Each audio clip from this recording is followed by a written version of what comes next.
नमस्कार। आप देख रहे हैं मेरा एसके सोल्यूशन यूट्यूब चैनल। आज हम बात करने वाले हैं बिहार में जो चौकीदार के बहाली को लेकर के जो बहुत जगह बहुत सारी बात को फैलाई जा रही है, अफवाह फैलाई जा रही है, उसी के बारे में हम बात करने वाले हैं। उसी का सारा डाउट हम इस वीडियो में क्लियर करने वाले हैं। और बिहार पुलिस चौकीदार के बहाली में क्या अपडेट है, सारे चीज़ों को हम इस वीडियो में आप लोग को बताएंगे। तो बने रहिए हमारे वीडियो के अंत तक। उम्मीद है कि ये वीडियो आप लोग को पसंद आएगा, तो इस वीडियो को लाइक करें, चैनल को सब्सक्राइब करें और ज़्यादा से ज़्यादा शेयर करें ताकि तमाम अफवाहों से जो लोग भटक रहे हैं उनसे बचें। और उनकी जो भी बिहार चौकीदार से रिलेटेड क्वेश्चन है वो हमसे पूछें और उनका डाउट क्लियर हो जाएगा। तो चलिए आइए शुरू करते हैं, दिखाते हैं कि क्या बिहार चौकीदार का अपडेट है। तो ये देख सकते हैं बिहार पुलिस जो मुख्यालय है, यहाँ से बिहार पुलिस मुख्यालय देख सकते हैं। ये पत्रांग है 5/21/2019 का, ठीक है। तो इसमें क्या अपडेट है और क्या बिहार पुलिस चौकीदार का बहाली कैसे होगा, क्या प्रक्रिया रहेगा और क्या इसमें दौड़ होगा कि नहीं होगा, क्वालिफिकेशन क्या इस बार चेंज हुआ है कि नहीं हुआ है, सारे चीज़ों को हम इस वीडियो में क्लियर कर देंगे। तो बने रहिए हमारे वीडियो के लास्ट तक और वीडियो को ध्यान से देखें, तभी समझ में आएगा। ध्यान से नहीं देखेंगे, स्किप कर देंगे तो समझ में नहीं आएगा। तो चलिए हम दिखाते हैं क्या अपडेट है। सबसे पहले अगर हम बात कर लें कि इसमें निमवाली की, तो देखिए इसमें निमवाली बताया गया कि देख सकते हैं यहाँ से 1 नंबर में, यह निमवाली बिहार चौकीदार संघ और निमवाली 2026 की कही जाएगी, ठीक है। ये जो भी रिक्वायरमेंट 2019 की है, इसमें 2019 के बाद बहाली हुई नहीं है, लेकिन ये नए सिरे से निमवाली बनाया गया है और इसी निमवाली को 2026 का ही माना जाएगा, 2026 ही कही जाएगी, ठीक है। तो इस तरह से बिहार पुलिस में बदलाव किया गया है। और क्या बदलाव है हम ये भी आप लोग को बता देते हैं। देख सकते हैं यहाँ से कि परिभाषाएं इस नियमावली में जब तक कोई तथ्य, विषय या संदर्भ के विरुद्ध में ना हो, ठीक है। तो यहाँ कुछ कारण बताए गए हैं, देख सकते हैं। एक में राज्य सरकार से अभिप्रेत है बिहार राज्य सरकार का। तो इसी तरह से सारा अपडेट है। तो हम एक एक करके सारी चीज़ों को बताएंगे और आप लोग को सही जानकारी देंगे। और इसमें बात कर ले कि विभागों की और पदों की, तो इसमें निम्न पद है, ठीक है। देख सकते हैं चौकीदार स्वर्ग में निम्नलिखित पद सम्मिलित होंगे। तो इस बार केवल चौकीदार की ही बहाली नहीं की जाएगी, इस बार कुछ अन्य पद भी बहाली किए जाएंगे, जैसे कि दफ्तर हो गया, वरीयत दफ्तर हो गया, ठीक है। तो इसमें देख सकते हैं स्तर भी यहाँ पे बताया गया है, मूल्य कोटि, प्रथम प्रोन्नति स्तर, द्वितीय प्रोन्नति स्तर, ठीक है ना। और बात कर ले वेतन वेतन की, तो इसमें देखिए बताया गया है स्वर्ण के सभी वर्ग कह लीजिए या फिर सभी कोटि कह लीजिए, कोटि के पदों की संख्या के एवं वेतनमान वही होगा जैसा राज्य सरकार द्वारा समय समय पर विनिश्चित किया जाएगा। यानी आप लोग का जो भी सैलरी होगा, जो सरकार की ओर से नियम होगा, जो कानून होगी, जो इसकी प्रक्रिया होगी, उसके हिसाब से इसको आप लोग को सैलरी दी जाएगी, ठीक है। और इसमें 2 नंबर में बताया गया कि विधिवत नियुक्त एवं कार्यरत सभी चौकीदार दफ्तर एवं वरीयत दफ्तर इस संघर्ष में स्वतः शामिल समझे जाएंगे। ठीक है ना, ठीक है। तो और इसकी बात कर ले क्वालिफिकेशन वगैरह की, तो इसमें देखिए क्वालिफिकेशन आप लोग को इस बार 10वीं है, 10वीं पे ही बहाली होती है, तो इसमें कुछ बदलाव किया नहीं गया है, वही रहने वाली है। देख सकते हैं यहाँ से चौकीदार के पद पर नियुक्ति हेतु आवेदन देने की अंतिम तिथि तक, यानी आवेदन जब भी स्टार्ट किया जाएगा, अभी स्टार्ट किया नहीं गया है, जब भी स्टार्ट किया जाएगा उस के आवेदन के स्टार्टिंग से लेकर के लास्ट डेट तक अभ्यर्थियों को मान्यता प्राप्त शैक्षणिक संस्था से 10वीं अथवा समक्ष परीक्षा उत्तीर्ण होना अनिवार्य होगा। तो लास्ट डेट तक आप लोग को 10वीं पास होना चाहिए, तो आप लोग फॉर्म फिलअप कर सकते हैं। साथ में ही 2 नंबर में बताया गया है कि अभ्यर्थी का चरित्र अच्छा हो एवं अपराधी इतिहास नहीं हो। ठीक है ना, तो उसके लिए कैरेक्टर सर्टिफिकेट जो बिहार में बिहार पुलिस के द्वारा आचरण प्रमाण पत्र बनता है वो भी लगेगा। उसमें क्या होता है कि पुलिस वेरिफिकेशन होता है और उसमें आप लोग को जांच किया जाता है कि आपके ऊपर कोई आपराधिक मामला दर्ज नहीं है, आप सही हैं, तो उस हिसाब से आपका आचरण प्रमाण भी लगेगा। देखिए यहाँ बताया गया उनके नियुक्ति के पूर्व नियुक्ति पदाधिकारी द्वारा कराई जाएगी। ठीक है ना, तो जांच किया जाएगा। और तीसरे नंबर में भी बताया गया कि अभ्यर्थी को साइकिल चलाने का ज्ञान आवश्यक होगा। ठीक है ना, पहले क्या था कि पहले चौकीदार वगैरह में ये जरूरी नहीं था, तो इस बार ये जरूरी कर दिया गया है कि साइकिल चलाना आना चाहिए। वैसे तो अब नॉर्मली बात है, ये सभी किसी को आता है। और वैसे में भी बताया गया है इसमें, वैसे अभ्यर्थी जिन्होंने साइकिल चलाने का ज्ञान नहीं है उन्हें नियुक्ति से 3 माह के अंदर साइकिल चलाना सीखना अनिवार्य होगा। ठीक है ना, ठीक है।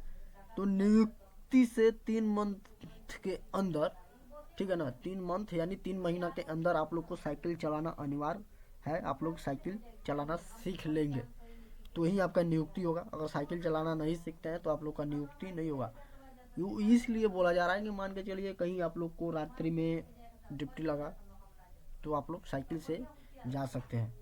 देखिए और बताया गया कि अन्यथा उनकी सेवा संपुष्ट नहीं की जाएगी। अगर जो भी साइकिल चलाना नहीं सीखते हैं उनकी सेवा संपुष्ट नहीं होगी, यानी उनकी सेवा नहीं ली जाएगी। और चौथी बात में बताई गई है, यहाँ से देख सकते हैं कि अभ्यर्थी बिहार राज्य के अस्थायी निवासी होंगे तथा वे अपने अस्थायी निवास जिला के चौकीदार के रिक्त पदों के लिए विरुद्ध ही आवेदन कर सकते हैं। यानी आप लोग को सबसे पहले बिहार राज्य के अस्थायी निवासी ही भर सकते हैं, यानी होम डिस्ट्रिक्ट यानी अलाउ कर दिया गया है। ठीक है, होम स्टेट अलाउ कर दिया गया है, सॉरी। और जो जिस जिले से आते हैं वो उसी जिले के में ही अप्लाई करेंगे। जैसे मान के चलिए कोई अभ्यर्थी पटना का अस्थायी निवासी है तो पटना से ही अप्लाई आवेदन करेगा। और बताया गया है उनकी नियुक्ति उनके गृह जिला में ही की जाएगी, यानी आप जो गृह जिला होगा यानी जो होम डिस्ट्रिक्ट होगा उसी जिला में आप लोग को बहाली की जाएगी। और इसमें बताया गया है कि स्नातक अन्य जिलों में नहीं लिया जाएगा, यानी जो भी ट्रांसफ़र वगैरह जो भी होता है आप लोग को अन्य जिला में ट्रांसफ़र नहीं किया जाएगा। और बात कर ले हम उम्र सीमा की, तो यहाँ पे बताया गया कि सामान्य कोटि के लिए न्यूनतम 18 वर्ष और अधिकतम 30 वर्ष रखा गया है। 18 से 30 वर्ष जनरल के लिए। वहीं बात कर ले पिछड़ा वर्ग एवं अत्यंत पिछड़ा वर्ग यानी बीसी और ईबीसी के लिए 18 से 32 रखा गया है, यानी इन लोगों में 2 साल की छूट दी गई है। और महिलाओं के लिए 3 साल की छूट दी गई है, 18 से 33 वर्ष। ठीक है, देख सकते हैं यहाँ से पिछड़ा वर्ग एवं अत्यंत पिछड़ा वर्ग कोटि के महिलाओं के लिए अधिकतम उम्र सीमा में 3 वर्षों की छूट दी गई है। ठीक है, और अनुसूचित जाति अनुसूचित जनजाति के लिए बात कर ले तो 5 वर्ष की छूट दी गई है। एससी और एसटी के लिए 35 वर्ष रखा गया है। और वहीं बात कर ले राज्य सरकार के गृह रक्षकों को उम्र सीमा में 5 वर्षों की छूट दी जाएगी। जो भी बिहार सरकार के राज्य में गृह रक्षक में काम कर रहे हैं उनके लिए 5 वर्ष की छूट दी जाएगी। और आरक्षण वगैरह की बात कर ले तो इस संवर्ष में सीधा नियुक्ति तथा प्रोन्नति हेतु सामान्य प्रशासन विभाग द्वारा सरकार के ससमय पर अथवा निर्धारित आरक्षण रोस्टर से संबंधित प्रावधान लागू होंगे। जो भी रोस्टर होगा इनका उसके हिसाब से आरक्षण की लाभ मिलेगा। रोस्टर का संसाधन जिला स्तर पर होगा। चयन प्रक्रिया की बात कर ले, इसमें देख सकते हैं यहाँ से चयन प्रक्रिया जिसमें हम बताए थे आप लोग को कि दौड़ वगैरह होगा कि नहीं। तो पहले में देख सकते हैं कि जिला पदाधिकारियों के द्वारा अपने जिला में चौकीदार के पद पर सीधी नियुक्ति हेतु प्रत्येक 1 वर्ष यानी 1 अप्रैल की स्थिति के आधार पर रिक्तियों की गणना कर नियम अनुसार समक्ष पदाधिकार से रोस्टर क्लियरेंस कराते हुए कोटिवार रिक्तियां की अधियाचना विभाग को 30 अप्रैल तक उपलब्ध करा दी जाएगी। ठीक है। और वहीं दूसरी बात कर ले तो विभाग द्वारा प्रत्येक वर्ष सभी जिलों से प्राप्त अधियाचना चयन संस्था को उपलब्ध कराई जाएगी। तीसरा में भी वही है कि याचिका के आधार पर संस्था द्वारा समेकित विज्ञापन प्रकाशित किया जाएगा। विज्ञान में जिलावार रिक्तियों का कोटिवार उल्लेख किया जाएगा। अभ्यर्थियों को अपने जिला के रिक्तियां के विरुद्ध ही आवेदन होगा। जैसे कि ऊपर में ही बताया था, जिस अस्थायी निवासी जिस जिला के होंगे उसी जिला में यानी होम डिस्ट्रिक्ट में ही आवेदन किया जाएगा। तो वहीं यहाँ पे भी बताया गया है। ठीक है।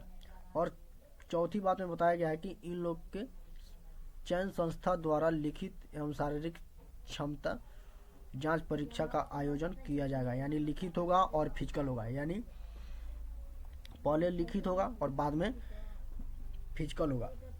ठीक है। फिजिकल मतलब शारीरिक जांच, मेडिकल। चयन संस्था द्वारा लिखित परीक्षा एवं शारीरिक क्षमता जांच परीक्षा में प्राप्त अंक के योग के आधार पर प्रत्येक जिला की कोटिवार मेधा सूची तैयार कर प्रकाशित की जाएगी। यानी जो भी परीक्षा ली जाएगी उसका लिखित परीक्षा एवं शारीरिक जांच के आधार पर कोटिवार यानी कैटेगरी वाइज लिस्ट तैयार कर दी जाएगी, जिसको बताया गया कि सूचना विभाग के साथ साथ सभी जिलों को उपलब्ध कराई जाएगी। यानी विभाग को भी उपलब्ध कराई जाएगी और सारे जिलों को उपलब्ध कराई जाएगी। परीक्षा की प्रक्रिया अगर बात कर ले हम तो चयन संस्था द्वारा चयन हेतु परीक्षा 2 स्तरों पर आयोजित की जाएगी, जिसमें बताया गया कि 75 अंकों की लिखित परीक्षा एवं 50 अंकों की शारीरिक परीक्षा ली जाएगी। ठीक है। यहाँ से देख सकते हैं 50 अंक की शारीरिक जांच होगी और 75 अंक की लिखित परीक्षा होगी, जिसमें टोटल कुल 125 अंकों की परीक्षा लिया जाएगा। देख सकते हैं ऐसा बताया गया कि 125 अंकों की परीक्षा में अंतिम रूप से अभ्यर्थियों का चयन जिलावार मेधा सूची एवं कोटिवार रिक्तियों के आधार पर किया जाएगा। ठीक है। और वही बात कर ले लिखित परीक्षा की। सर्वप्रथम अभ्यर्थियों की लिखित परीक्षा आयोजित की जाएगी, जिसे 75 होगी। कुल प्रश्नों की संख्या 75 ही होगी और 1.5 घंटा समय दिया जाएगा। और इसमें बताया गया कि प्रत्येक सही उत्तर के लिए 1 अंक दिए जाएंगे। यानी 1.5 घंटे में आपको 75 क्वेश्चन होंगे और ये सारे 75 क्वेश्चन के एक अंक मिलेंगे। ठीक है। और वहीं बताया गया है कि लिखित परीक्षा 10वीं मैट्रिक कक्षा से पाठ्यक्रम के आधार पर होगा। यानी मैट्रिक के सिलेबस जो भी है उसके आधार पे होगा, जिसमें सिलेबस है सामान्य ज्ञान, सामान्य गणित एवं मानसिक क्षमता से संबंधित प्रश्न पूछे जाएंगे। इसमें सिलेबस भी आप लोग को बता दिया गया है कि किस किस सिलेबस से आप लोग का कौन कौन से बुक से आप लोग का क्वेश्चन आने वाला है और पूछा जाएगा। ठीक है। जिसमें और कुछ बताया गया है कि जिलावार रिक्तियों की कुल संख्या का 5 गुना मेधा क्रम बनेगा। यानी जो भी सीट होंगे उस सीट के अलावा 5 गुना मेरिट लिस्ट बनेगा और उसमें से फिर अपना जो भी होगा डॉक्यूमेंट वेरिफिकेशन के आधार पे जो भी होगा उन लोग का कैटेगरी वाइज या फिर जो भी होगा कट ऑफ के हिसाब से वो अपना छाटेंगे। और सारे वही अगर हम बात कर ले लिखित परीक्षा की हाइट वगैरह की, तो यहाँ से आप लोग देख सकते हैं अनारक्षित एवं पिछड़ा वर्ग की हाइट रखा गया 165 और अत्यंत पिछड़ा वर्ग के पुरुष के लिए 162, अनुसूचित जाति अनुसूचित जनजाति एक 60 और सभी कोटि महिला के लिए 155 ही रखा गया है, जिसमें 50 अंक का शारीरिक जांच होगी। और इसमें दौड़ वगैरह की भी इसमें बताया गया कि निर्धारित समय में 5 मिनट या उससे कम 30 अंक मिलेंगे। जैसे कि इसमें देख सकते हैं दौड़ में शामिल होंगे। तो इस परीक्षा में बिहार पुलिस के चौकीदार के फॉर्म में दौड़ भी होगा, जिसमें 1.6 किलोमीटर की दौड़ ली जाएगी। एवं सभी महिलाओं और अभ्यर्थियों को किलोमीटर की दौड़ में शामिल होना है, जिसमें बताया गया है कि महिला के लिए 4 मिनट 1 सेकंड में 4 मिनट 30 सेकंड तक होगा। तो इसी तरह से सारा चीज़ इसमें बता दिया गया। हम नोटिफिकेशन का लिंक आप लोग को डिस्क्रिप्शन बॉक्स में डाल देंगे, आप लोग वहाँ से नोटिफिकेशन डाउनलोड करके चेक कर लेंगे। तो उम्मीद है कि आप लोग का जो भी डाउट था बिहार पुलिस चौकीदार से लेकर के इस वीडियो में आप लोग का कवर हो गया होगा। तो बने रहिए हमारे वीडियो के अंत तक, और हमारे चैनल को भी लाइक करें, सब्सक्राइब करें और ज़्यादा से ज़्यादा शेयर करें। मिलते हैं किसी और वीडियो में। आज के लिए बस इतना ही।